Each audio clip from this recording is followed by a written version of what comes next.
Mr. Speaker, his anti-fraud minister quit, saying the failure of government to tackle fraud was so egregious that he had to, and this is his words, smash some crockery to get people to take notice. Well, it seems that the Prime Minister hasn't noticed the broken plates and the shattered glass all around him.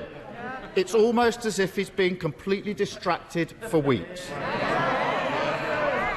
Talking of scams, households are going to have to fork out an extra £19 billion on their energy bills. The government is insulting people's intelligence by pretending it's giving them a discount. But it's not. It's a con. A buy now, pay later scheme, a dodgy loan, not a proper plan. Mr. Speaker, he shakes his head. So let me put this in language you might understand. When his donors give him cash to fund his lifestyle and tell him he has to pay it all back later, are they giving him a loan or a discount? Mr. Speaker, our plan to tackle the cost of living is faster, more efficient and more generous than anything that they have set up, Mr. Speaker. We've lifted the living wage by record amounts. We've cut the effective tax for people on universal credit, Mr. Speaker, and we're now setting out a fantastic plan to help people with the cost of energy, Mr. Speaker. And it is more generous and more effective than anything Labour have set out. And the only reason we can do it's £9.1 billion, Mr. Speaker. It's huge sums that we're using to help people across the country. And the only reason we can afford it, Mr. Speaker, is because we have a strong economy, the fastest growing in the G7, as I think I may have pointed out to the right honourable gentleman last week, and not just last year, but this year as well. Mr. Speaker, the Prime Minister clearly hasn't got the first clue what the Chancellor signed him up to. So let me help him out. His plan is to hand billions of pounds of taxpayers' cash to energy companies and then force families to pay it off in instalments for years to come. If it sounds like he's forcing people to take out a loan, and it looks like he's forcing people to take out a loan, isn't it just forcing people to take out a loan?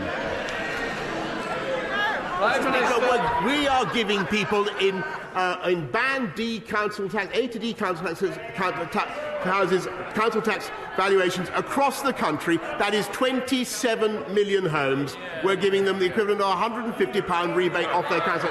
Their offer is for £89, Mr. Speaker. Ours is faster, more generous, and more effective. And what they would do. And you know, this is a global problem, Mr. Speaker, caused by the spike in gas prices. But what they would do is clobber the oil and gas companies right now with a tax that would deter investment in gas just when this country needs gas, Mr. Speaker, as we transition to green fuel. It would be totally ridiculous, and it would raise prices for consumers. Mr. Speaker, I was always worried that the Prime Minister wasn't one for reading terms and conditions, didn't understand what the Chancellor signed him up to, and he's just confirmed my worst fears. There is an alternative. Order. Can I just say, if you want to carry on outside. I am not having this perpetual noise coming from the front bench. Secretary of State should know better, and I expect better, and I certainly don't need to put up with it anymore. Keir Starmer. Mr. Speaker, there is an alternative. He could stand up to his Chancellor, tell him to support families rather than loading them with debt. Tell him to look at those bumper profits of oil and gas giants. Shell's profits up £14 billion this year. BP's profits up £9.5 billion this year. Mr. Speaker, every second of the day, they've made £750 extra profit from rising prices. At the same time, households are facing an extra £700 a year on their bills. Why on earth is this government forcing loans on British families when they should be asking those with an unexpected windfall to pay a little more to keep household bills down?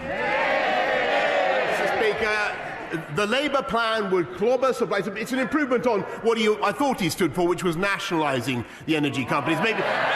maybe he's dropped that one now. I can't tell whether he's dropped that one or not. But, Mr. Speaker, what he would be doing, maybe he has, what he would be doing, Mr. Speaker, is hitting the energy companies at precisely the moment when we need to encourage them to go for more gas, Mr. Speaker, because we need to transition now to cleaner fuels. And what this government is providing is £9.1 billion worth of support. It's more generous than anything Labour is offering. And I just repeat my point. The only reason we can do it is because we kept our economy moving in those hard times when they took the wrong decisions. And we came out of lockdown in July, Mr. Speaker, when he opposed it last year. And we kept going over Christmas and New Year when they opposed it, Mr. Speaker. And that's why we have the fastest growing economy in the G7, not just last year, but this year as well, as I never tire of saying.